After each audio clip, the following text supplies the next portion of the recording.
Hello and welcome back to Slightly Balding Teen tries to style hair so it doesn't look like awful. It just looks awful. You know what?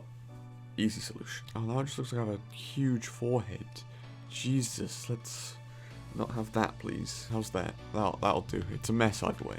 Alright boys, welcome back to an actual video. Today we're going to talk about 5 things that we learned from the 20-win challenge. The meta actually shifts a bunch in the 20-win challenges just because everyone's trying to get an edge on each other. So if the most popular deck is like, I don't know, Lava Loon Clone, then, you know, maybe someone will start running Execution and that will become the meta, then people start running Rocket, and it adapts to itself because it's a 5-day event that is the most pro in Clash Royale. But before we get into this list, just a small promo to my subscription button. Only a small percentage of the people watching these videos actually subscribe to the channel, so if you could join that small percentage by clicking the sub button, it'd mean like a ton to me. And now we get into the actual top 5 list, and the first one I'm going to start with is that the newest small spells are a ton better than the old small spells. Barbarian Barrel has a 48% usage rate, Snowball has a 44% usage rate, whereas Zap and Log only have a 31% usage rate between them. That's 16 to Log and 15 to Zap. Now this is sort of weird, because the newer spells actually started off as 2 of the worst cards in the game. Barbarian Barrel just got buffed a ton coming down from Free Elixir and having a load of other stuff changed to it, and Snowball, well really I think it just took a while for people to learn the skill cap of it. But those two things combined have certainly made those two the strongest small spells in the game. Before they existed, Zap and Log were pretty balanced. They're both around that 50% mark, which is obviously huge for a card, but because they're small spells, they are bound to be in every deck.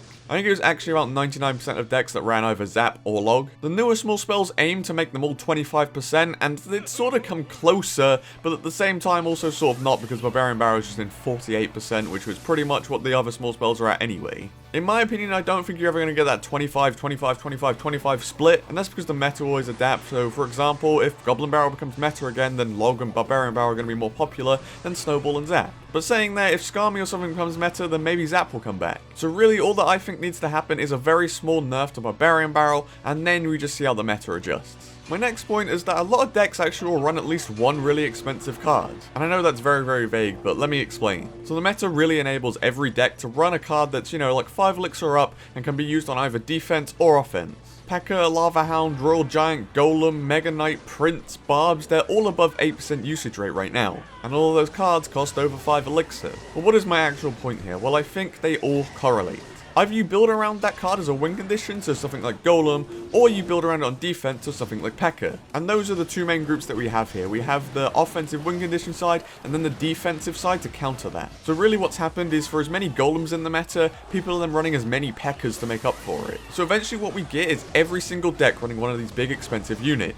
And what does that lead to? Well, it leads to a lot of cycle decks not really being viable. Because a lot of cycle decks can't really deal with these big tanky units, because obviously they're just a load of cheap cards. Or alternatively, cycle decks just ruin them with bats or something, but you get my point. I just thought it was an interesting note that most decks will be running one of these more expensive units, and it's just interesting to see how decks have developed. So my next point is actually also related to this, and that's Inferno Tower is viable. It has a 9% usage rate right now, which isn't, you know, the best. It's sort of like, it's okay, but the shocking stat here is that it's the fastest growing usage rate, which means over the last 7 days it has gone from essentially nothing to, you know, 9%. It's not that dramatic, but you know what I mean, it's risen the most out of all cards.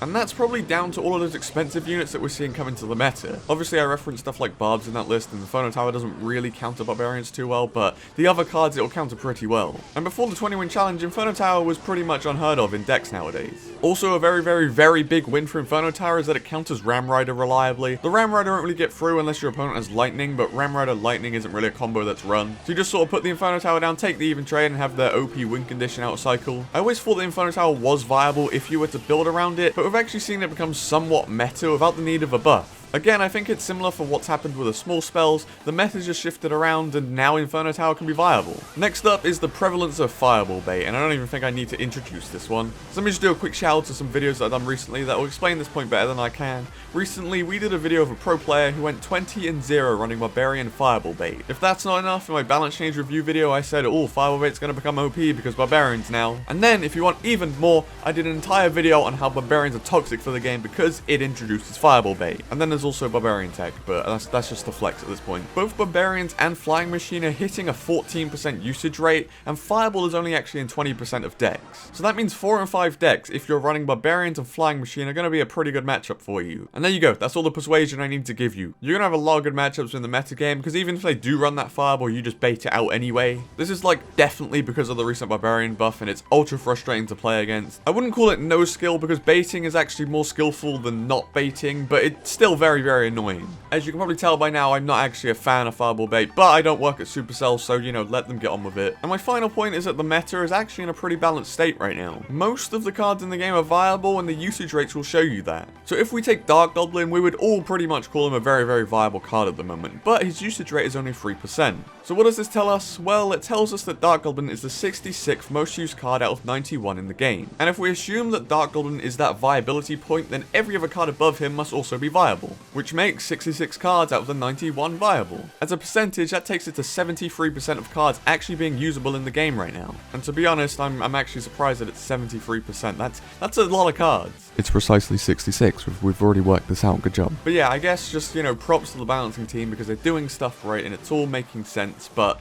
you know, maybe my only complaint is that it could have come quicker. But I'm not going to complain because 66 out of 91 cards is a pretty good record to have right now. I know a ton of people are going to disagree with that because they're all like, oh, balances are awful and fire the entire balancing team. But fight me! And with that being said, please do leave me your thoughts in the comments about, you know, anything about the 20-win challenge, the current meta, just anything. I will reply to them all as I do because I am a no-lifer who replies to all of my comments. That's a big commitment, I know. Thank you all for watching today. If you haven't already, do hit that subscribe button. It means a ton to me because I check my social blade hourly and cry when I don't get subscribers. I don't actually do that, but if it's gonna make like 2 more of you subscribe, then I'll say it. Again, boys, thank you for watching. I hope you enjoyed this video, and peace.